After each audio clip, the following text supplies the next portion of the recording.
오늘 이 시간 사무엘상 9장 1절에서 6절까지 말씀으로 나를 향한 하나님의 계획이라는 제목으로 함께 말씀을 나눌 텐데, 이 시간 주변 분들과 서로 인사 나누도록 하겠습니다. 축복합니다.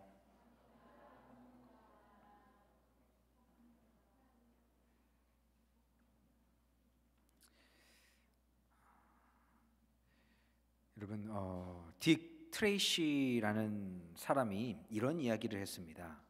신은 인간에게 선물을 줄 때 포장지에 싸서 준다고 해요. 그러니까 신이 인간에게 선물을 주는데 그냥 선물을 주는 게 아니라 그 선물을 포장지를 싸서 준다고 합니다.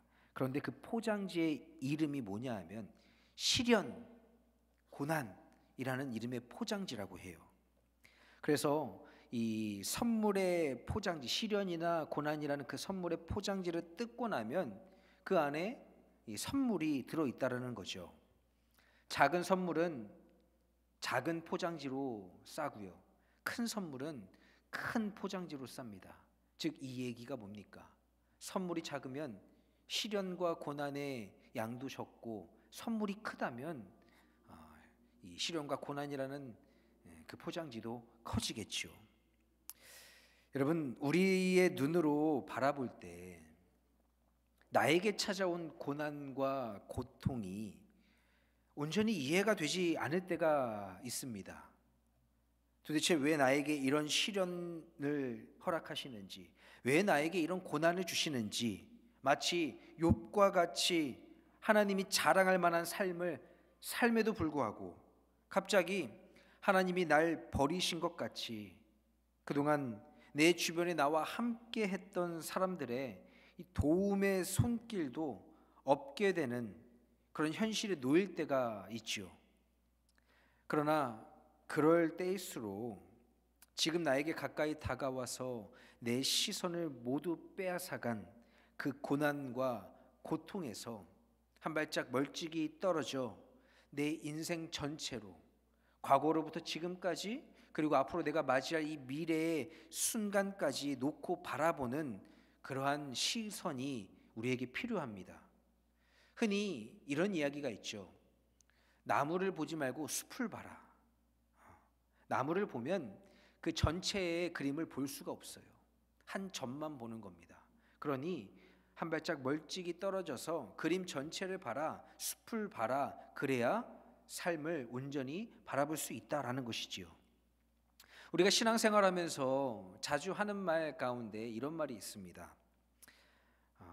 지금 이 고난이 너무나 힘들고 어려운데 이 시간을 견디고 지내다 보니, 지나쳐온 나의 삶을 다시 쭉 돌아보니 이 모든 게 하나님의 은혜요, 하나님의 섭리였습니다 라는 그런 믿음의 고백들을 우리가 종종 하게 됩니다. 내가 경험한 순간은 고난이요, 아픔이요, 시련이지만 내 인생 전체를 놓고 보면 그건 아주 작은, 혹은 하나님의 은혜, 나에게 주실 그 선물을 경험하게 하기 위한 하나님의 그 은혜요, 하나님의 섭리였음을 깨닫게 되죠. 그러면 순간적으로 찾아온 내 삶의 고난이 지나온 삶을 통해 그 고난의 이유를 나의 시선이 아닌 하나님의 시선을 통해 바라보게 됩니다. 그리고 하나님의 시선을 통해 바라봄을 통해 그 고난의 의미를 깨닫게 되죠.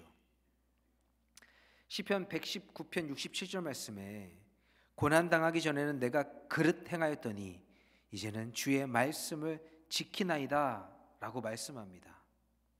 고난당하기 전에는 내가 그릇 행하였더니, 하나님의 말씀을 온전히 깨닫지 못하고 하나님이 나에게 향한 그 하나님의 놀라운 사랑과 은혜, 그 섭리를 깨닫지 못하고 그릇 행하였더니, 포장지라는 이 고난과 시련을 통해서 그것을 하나하나 받아들이고 벗기고 뜯어내면서 마침내 그 고난을 감당해내고 나니 그 안에 하나님이 주시는 말씀, 하나님의 섭리, 날 향한 계획을 온전히 발견하게 되었습니다 하는 그런 고백이죠.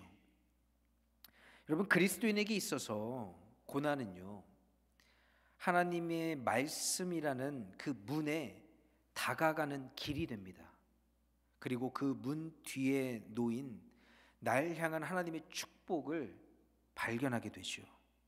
사랑하는 참사랑교회 성도 여러분, 하나님은 저와 여러분을 향해 놀라운 계획을 갖고 계십니다. 오늘 이 시간 우리를 향한 놀라운 그 계획을 오늘 우리에게 주어진 이 말씀을 통해서 함께 발견하는 귀한 시간이 되기를 주님의 이름으로 간절히 축복합니다.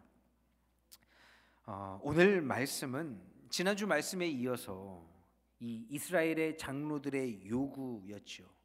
이스라엘의 왕이신 하나님을 버리고 자신들이 원하는 인간 왕을 세워달라는 그 요구에 하나님이 그 요구를 들어주시기로 합니다. 그래서 이스라엘의 초대 왕으로 하나님은 이 사울이라는 인물을 선택하세요.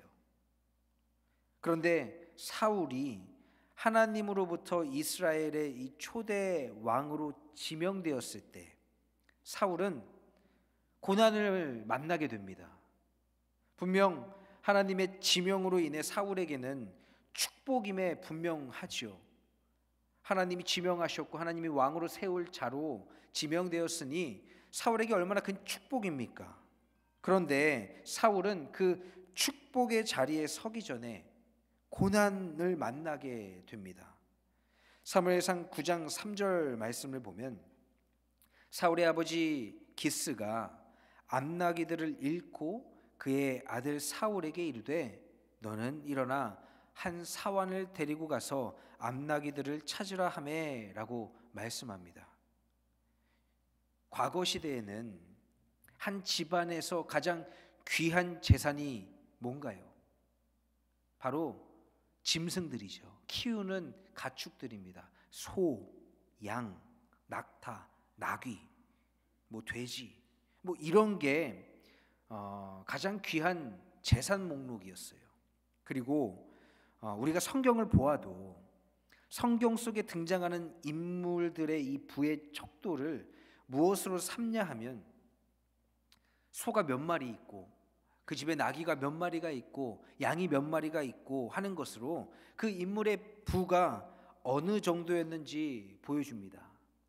저희 아버지도요, 저희 부모님도 시골에서 자라셨는데 늘 옛날 그 시골에서 생활하시던 분들은 어때요? 남자 자식들을 이제 서울에 있는 학교로 보내려면 없으니까 뭘 팔아요? 그래요. 아시네.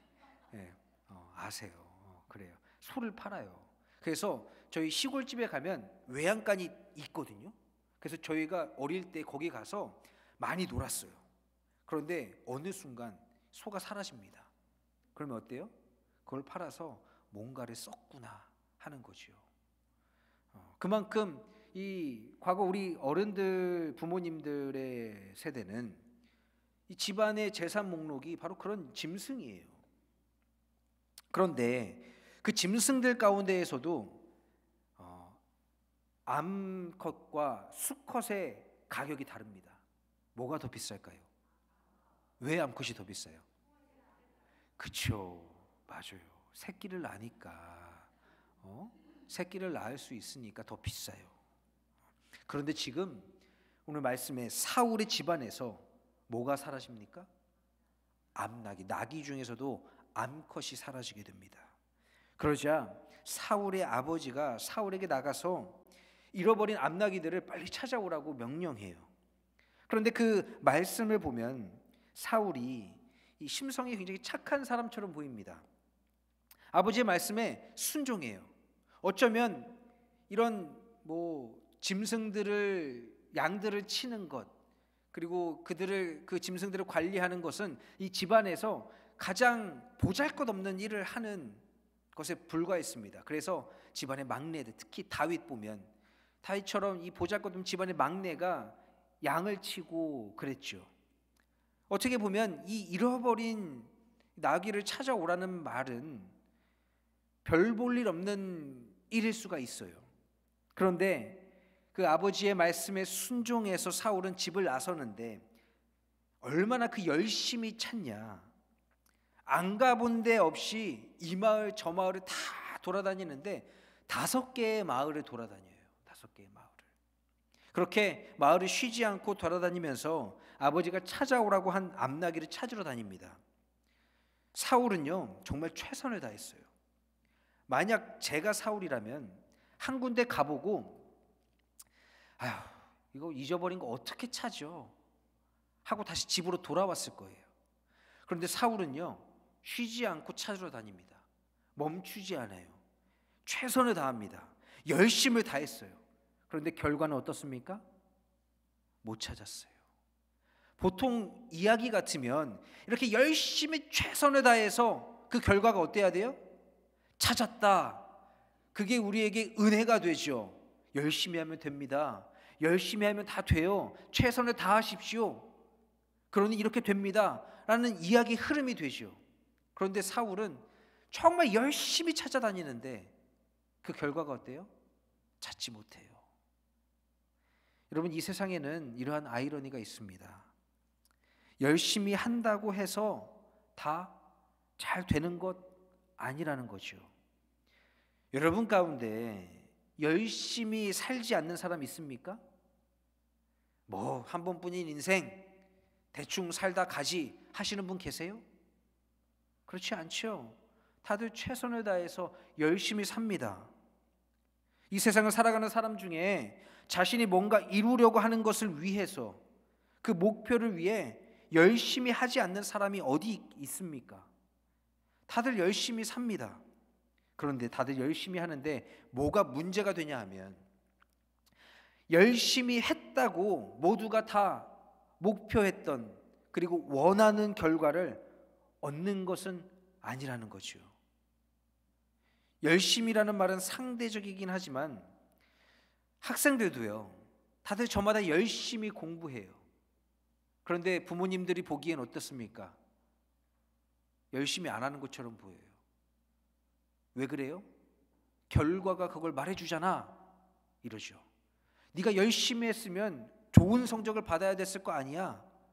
이렇게 결과로 그 학생의 열심을 치환해 버립니다. 그러나 학생들은 다 저마다 열심히 했을 거예요. 왜? 자기 인생인데 열심히 하고 싶지 않은 학생이 어디 있겠어요. 또 여러분 모두가 다 잘 먹고 잘 살기 위해서 열심히 일을 하죠.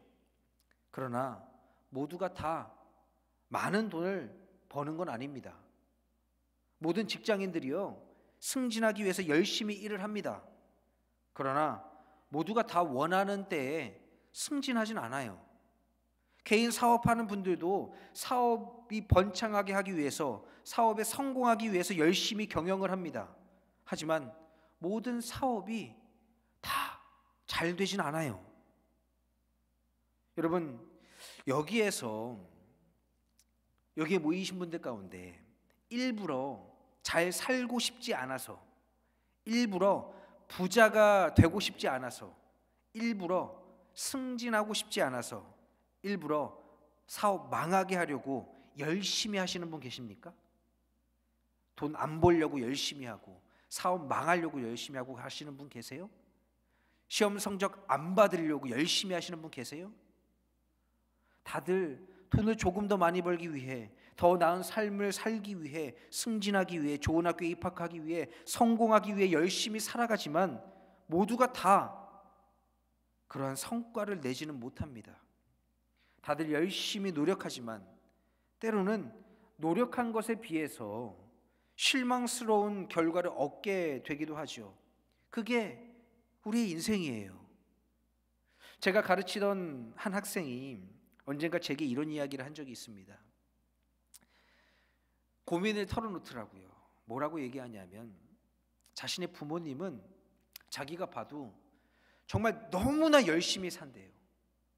가족을 위해서, 자기 자식을 위해서 정말 밤낮 할 것 없이 어머니 아버지가 정말 번갈아 가면서 두 분이서 너무 열심히 산다고 합니다.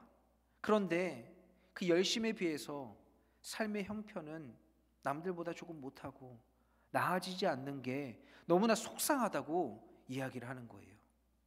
진짜 자기가 봤을 땐 다른 어느 집 어떤 부모님들보다 열심히 사는 것 같은데 너무 헌신적이고 정말 자신의 삶을 온전히 다 가족을 위해서 열심히 일하고 사는데 그 결과가 그렇게 썩 좋지 않는 게 자식된 자기 입장에서 너무 속상하다고 합니다.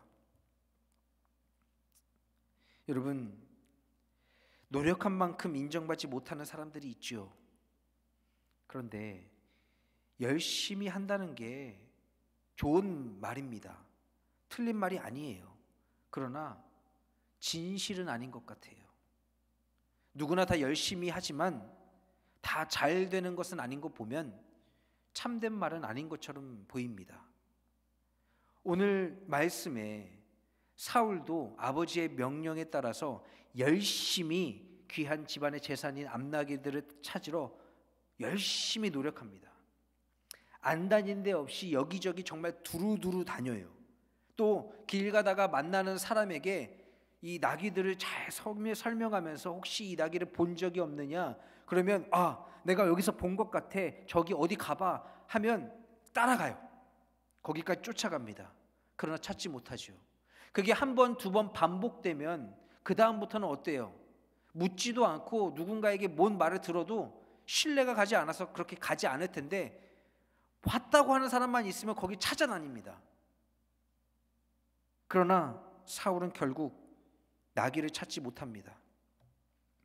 어쩌면 우리들의 시선으로 보면 사울은 실패했어요. 열심히 했지만 성공하지 못했습니다. 사울에게 있어서 성공의 결과는 뭐예요? 잃어버린 나귀를 찾는 것. 그러나 그는 열심히 했지만 성공하지 못했습니다. 그런데요, 하나님은 이스라엘의 초대 왕으로 누구를 세우기로 결심하십니까? 사울을 세우기로 결심하십니다. 사울은요, 하나님이 쓰시겠다고 하는 사람이에요. 그러면 우리가 생각하기에 하나님의 선택을 받고 하나님이 왕으로 세울 거라고, 하나님의 쓰임 받을 거라고 하는 그런 사람의 삶은 어떤 삶을 살아야 한다고 기대합니까? 복된 삶, 형통한 삶, 모든 일이 술술 잘 풀리는 삶. 예를 들면 사울이 지금 나귀를 찾으러 나가는데 우리는 어떤 이야기를 기대해야 합니까? 하나님이 사울을 왕으로 택하셨는데 사울이 암나귀들을 찾으러 나간 지 얼마 되지 않아서 암나귀를 기적적으로 탁 발견하는 거, 혹은 암나귀를 찾으러 돌아다니는데 나귀들이 알아서 사울에게 막 하나님의 인도하심으로 찾아오는 그런 기적과도 같은 그런 놀라운 역사를 우리는 기대하죠. 왜? 하나님이 택하셨으니까, 하나님이 왕으로 세울 인물이니까 그 정도는 돼야 되는 것 아닌가 하는 그런 서사를 기대합니다. 그런데 하나님이 세울 왕인데 열심히 또 나귀를 찾으러 다녀도 자신의 생각처럼 이 문제가 잘 해결이 되지 않아요. 정말 열심히 했는데도 나귀를 찾지 못하죠. 어떤 한 권사님이 제게 이런 이야기를 한 적이 있습니다. 본인이 기도 제목이 있대요. 그러면서 같이 기도해 달라고 이야기합니다. 그 기도 제목이 뭐냐면, 본인이 이제 동생들이 있는데, 여동생 2명이 있는데 막내 동생이 신앙생활을 하지 않는다는 거예요. 본인과 둘째 동생은 교회를 다니는데 예수를 믿는데 막내 동생이 예수를 믿지 않는다는 거예요. 그래서 예수 믿는 게 너무 좋고 너무 귀한데, 그래서 이 구원의 은혜가 너무 값진데 이 막내 동생은 그걸 모르니까 자기의 기도 제목이 막내 동생이 신앙생활을 시작할 수 있게 해달라는 게 기도 제목이었습니다. 그러면서 본인은 하나님한테 오랜 세월 동안 기도를 했대요. 하나님, 이 막내 동생이 하나님을 알게 되길 원합니다.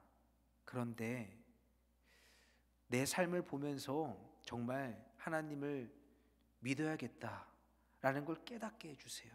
그러니 하나님, 내 삶이 이 막내 동생이 보기에도 정말 복받은 인생, 누가 보더라도 성공한 인생, 예수 믿으면 성공한다, 예수 믿으면 잘 산다, 이런 걸 보여줄 수 있게 내 삶을 통해 증거하게 해주세요. 이렇게 기도를 수십 년간 해왔대요. 그런데 하나님이 그 기도에 응답해 주시지 않는 거예요. 본인보다 자기 동생이 세상적으로 훨씬 잘 삽니다. 시집도 잘 갔고 남편도 아주 좋은 직장에 또 그리고 빨리 은퇴해서 여러 가지 투자를 통해서 굉장히 잘 산대요. 남부럽지 않게 산대요. 그러니까 자신이 삶으로 이 동생을 신앙생활에 인도하기 위해서는 턱없이 부족합니다. 하나님이 그 기도에 응답해 주시지 않아요. 그런데 어느 날 제게 연락이 왔어요. 하나님이 자신의 기도에 응답해 주진 않았지만 내 동생이 신앙생활을 시작하게 되었습니다 라고 그렇게 기도가 왔습니다. 이 전화가 왔어요. 얘기를 들어보니까 이 동생에게 이 딸이 있는데, 자식이 둘이 있는데, 딸과 아들이 있는데, 아들은 일찌감치 결혼을 했고 딸이 결혼을 오랫동안 못하고 있었어요. 그런데 이제 나이 거의 40이 다 돼서 이 결혼을 하고 최근에 자녀를 낳았대요. 그런데 이 자신의 동생이 보기에 이 집안에서 유일하게 신앙생활하는 게 이 딸이에요. 다른 사람 아무도 신앙생활 안 하는데 이 딸은 정말 열심히 신앙생활합니다. 평일에는 직장생활 열심히 하고요, 주말에는 가족 다 내팽개치고 교회에 나가서 산대요.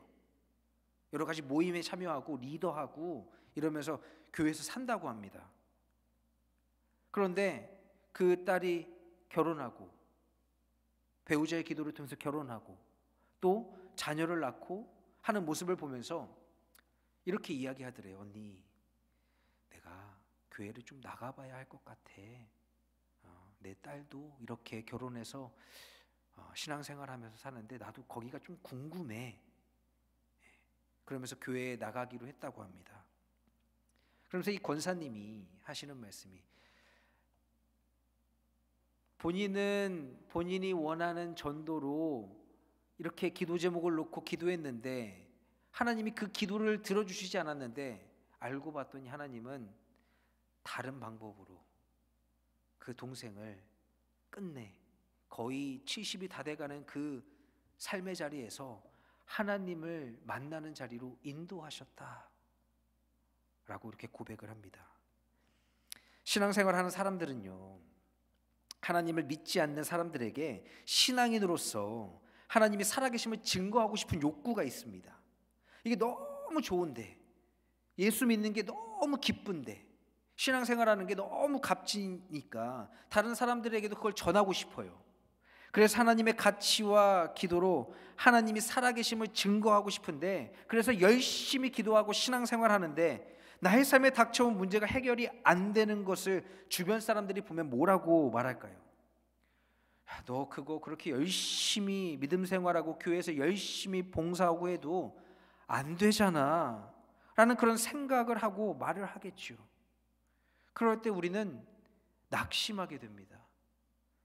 그럴 때 하나님께 이렇게 이야기하고 싶죠. 하나님이 정말 살아 역사하시는 분이라는 그 사실을 좀 내게 보여주세요. 아니, 저들에게 보여주세요. 하나님을 믿지 않는 저 사람들에게 하나님을 믿고 예수를 믿고 말씀과 예수님의 그 가르침의 삶을 따라 사는 그리스도인들이 기도하고 그 기도 응답을 받음을 통해서, 그리스도인들은 뭔가 좀 다르구나, 뭔가 좀 이 다르구나라는 것을 보여줘야 하는데, 신앙생활 열심히 해도 기도해도 뜻대로 삶이 흘러가지 않을 때 우리는 속상합니다. 실족하기도 하죠. 그런데 사울이 딱 지금 그런 입장이에요. 사울은 비록 잃어버린 암나귀를 찾는 일을 하지만 세상 사람들이 보기엔 큰 일이 아닐지라도 사울에게는 아버지가 명한 일을 지금 최선을 다해서 하고 있습니다. 사울의 입장에서 하나님이 사울에게 암나귀를 찾게 해주시면 좋을 텐데, 하나님은 오히려 사람들이 지켜보는 가운데 사울이 계속해서 실패하고 더 큰 고난을 만나는 것을 보여주세요. 그런데 사울은 하나님이 왕으로 세운 사람 아닙니까? 하나님이 선택한 사람 아닙니까? 그러면 사울이 집을 나서자마자 그 암나귀를 바로 찾거나 아니면 사람들이 보기에 더 놀랍게 암나귀들이 사울을 알아서 찾아오게 하거나 그런 일을 경험하게 해 주셔야 사울이 이 세상적 기준으로도 형통한 사람이라는 것을 드러내주면 좋으련만 하나님은 왕으로 세운 사울에게 왜 이와 같은 고난을 주시는 걸까요? 여러분, 여기에 오묘한 하나님의 뜻이 있습니다. 사울의 입장에서는요, 마치 지금과 같은 상황이 하나님이 날 버린 것 같지만 넓게 하나님의 눈으로 보면 고난과 시련을 통해 사울을 위한 더 큰 영광을 하나님은 계획하셨어요. 사울이 왕으로 세움받기 위해서는 당시 사사인 사무엘을 만나서 많은 사람들이 보는 앞에서 하나님 앞에서 사무엘에게 기름 부음을 받아야지만 왕으로 세움을 받을 수 있었습니다. 사울의 관점에서 그의 성공은요, 열심히 하면 그 열심을 이뤄내는 것, 그게 그의 기준에서는 성공이지만 하나님의 기준에서는 그게 성공의 기준이 아니에요. 암나귀를 찾고 못 찾고는 하나님의 기준에서는, 하나님의 관점에서는 성공의 기준이 척도가 아닙니다.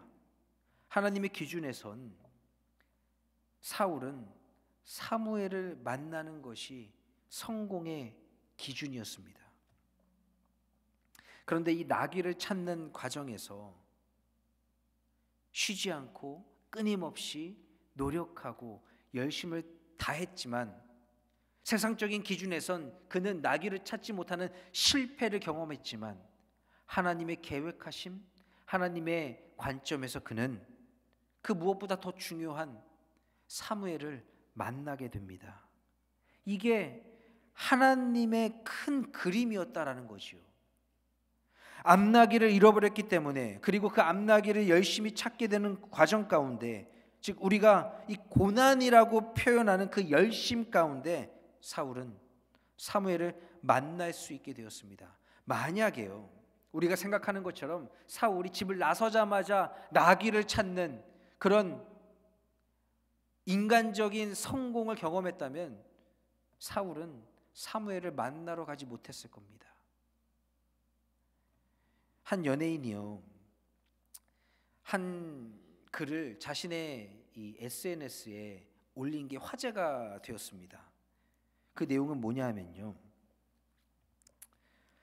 이런 거예요. 젊은이들에게 혹은 세상을 살아가면서 실패한 인생이라고 여기는 사람들에게 위로를 주고 싶었나 봐요. 그러면서 이런 글을 씁니다. 어떤 사람은 25세에 CEO가 되었습니다. 그리고 그는 50세에 사망했습니다. 반면 또 어떤 사람은 50세에 CEO가 되었습니다. 그리고 90세까지 살았습니다. 여러분, 이게 의미하는 바가 뭡니까? 여러분, 25세에 CEO가 되고 50살이 되기 전에 죽고 싶은 분 계세요? 없죠.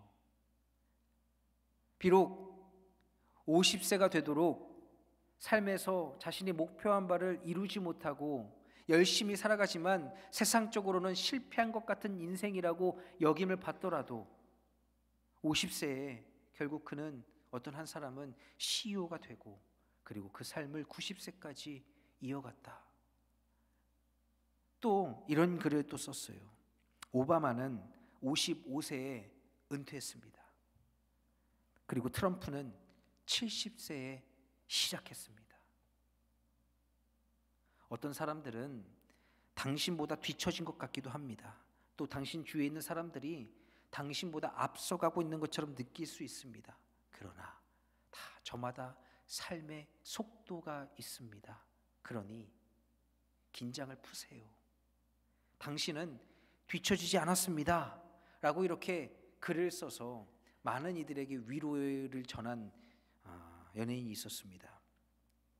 여러분, 우리도 저마다 나름의 성공이라는 그림을 가지고 살아가지요. 내가 생각했을 때 성공한 사람은 이런 사람이야 라는 그런 기준 말이죠. 저도요, 이 유학길에 오를 때 어떤 그림을 꿈꿨을까요? 아주 남들 못지않게 형통한, 내가 유학 가서 거기서 공부하고 나중에 이렇게 성공한 목회자, 세상적으로 말하면 이 성공한 목회자가 되겠지 했는데, 저의 현실은 어때요? 유학길에 올랐지만 아내와 저가 뭐 네일샵에 가서 일도 하고 마사지도 하고 세탁소에 가서 일도 하고 델리 가서 일도 하고 체육관에서 청소하는 일, 태권도장에서 사범으로 하는 일, 여러 가지 일들을 합니다. 그 가운데에서 같이 공부하는 학생들이 손님으로 오는 걸 마주하게 될 때가 있어요. 그러면 그때 인간적인 생각으로 내 삶이 너무나 비참해 보이는 거예요. 너무 없어 보이는 거예요. 그리고 참 실패한 인생처럼 느껴질 때가 있었습니다. 그러나 돌이켜보니 그 과정들을 겪고 한 발짝 떨어져서 내 전 인생을 돌이켜보니 하나님이 나에게 이민 목회를 하게 하기 위해서 이민자들이 살아가는 삶의 자리를 경험하게 하셨구나. 그래서 그들의 마음을 미리 알게 하셨다 라고 여겨지게 되니, 그 고난이라고 여겨졌던, 내가 실패라고 생각했던 그 시간들이 하나님의 은혜요 축복의 길임을 깨닫게 되었습니다. 여러분, 우리의 삶이 사울과 같은 그런 나귀를 찾는 과정일 수 있습니다. 그런데 그 나귀를 찾는 과정 속에서, 즉 고난과 시련 그리고 실패 속에서 사울이 사무엘을 만나게 되지요. 물론 사울이 그 나귀를 찾는 과정 속에서 중간에 포기하지 않았습니다. 아버지의 말씀에 순종하려고 열심히 끝까지 나귀를 찾아 나선 사무엘이 열심히 있었습니다. 우리가 어쩌면 이 사울처럼 이런 고난을 만나게 될 때가 있어요. 하나님이 왜 이걸 허락 안 하시는 걸까? 하나님의 이름으로 보란듯이 나를 밀어주시고 내 기도에 응답해 주시고 우리 가정 한번 살려주시지 왜 하나님은 뜸을 들이시는가? 왜 응답 안 해주시는가? 라고 답답해 할 때가 있습니다. 그러나 하나님은 우리가 미처 생각하지 못하고 우리가 미처 알지 못하는 그 고난의 과정을 통해서 우리가 정금같이 단련되고 세워지기를 하나님은 바라신다라는 거예요. 왜 나에게 정당한 기회가 주어지지 않는 걸까? 왜 나에게 고통의 시간이 있어야 하는 걸까? 그러나 지나고 보니 자만하지 않고 다시 더 열심히 할 수 있는 기회로 만들어 주었다라는 것이죠. 로마서 8장 18절 말씀에 생각하건대 현재의 고난은 장차 우리에게 나타날 영광과 비교할 수 없도다라고 말씀합니다. 많은 사람들이 하나님 앞에 왜 나를 어렵게 하십니까? 라고 묻죠. 그것에 대한 대답은 하나님께서는 우리를 향한 놀라운 계획을 가지고 계십니다. 고난을 통해서 우리를 더욱 빛나게 하실 것입니다. 그러한 하나님을 믿으신다면 절대 내가 만난 고난 때문에 하나님을 부인하거나 내가 만난 고난 때문에 주저앉는 사람이 되지 말고 그 고난 앞에서 이 사울처럼 더 당당하게 열심히 최선을 다해서 기도할 때 우리 앞에 하나님이 허락하실 놀라운 그 일들이, 그 역사가 펼쳐질 줄로 믿습니다. 여러분, 주님을 붙드시길 바랍니다. 저와 여러분을 향한 하나님의 놀라운 계획이 있음을 깨달으시길 바랍니다. 내 생각과 하나님의 생각이 다름을 인정하시길 바랍니다. 그로 인하여 날 향한 하나님의 계획을, 그 시련과 고난이라는 포장지를 뜯어내 그 포장지에 감추어진 하나님의 귀한 선물을 발견하는 저와 여러분이 되시기를 주님의 이름으로 간절히 축원합니다. 시간 함께 기도하겠습니다.